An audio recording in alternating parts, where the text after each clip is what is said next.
Përshëndetje. Tani jemi veshur si agent në rutinën administrative me këmish, me kollaro, me xhaketa. Shikoj, mund të dërgoni shumë lapera, shumë lapanjoth, shumë qenëra, kupton se fakti që kjo protest ka mbledhur shumë qytetar si një ushqim i mirë, tërheq edhe kërmat, tërheq edhe hienat. A ka hiena aty? Pa fund. A ka njerëz që duan ta prishin? Pa fund.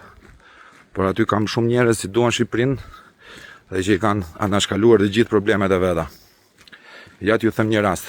Të gjithë e din se raport kam unë me kryetaren e PR-it, zonjën Lela.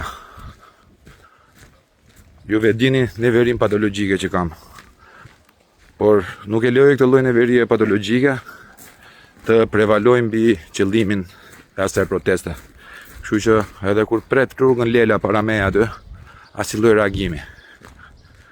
As edhe një lloj reagimi. Pse? Sepse nuk kemi dalë për qëllimet tona personale. Qëllimet tona personale mbylleshim me Ramën, që është më i madhi për para. Kishim marrë në një vilë qerret ose në një hektar tokë ande nga Zvërneci. Për të mbyll gojen ose për ta përdorur gojen jo vetëm për të ngrënë e për të folur. Kështu që nuk e di, unë nuk jam organizator një, s'ka se si ti jam organizator. Thjesht po ndihmoj me mishe me shpirt atë gjën që ditë bëj më mirë, a kupton? Takoj njerëzit, të rri tek policia që mos të ketë incidente.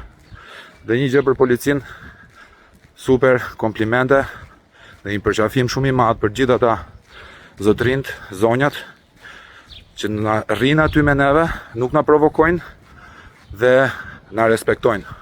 Na respektojnë drejtat qytetare. Kështu që le të jemi shqiptar të mirë, se po t'jetë për dividenca, hajde se po shplajme me njëri tjetrin gjithë dhe juve dini se kush fiton. Fiton Rama.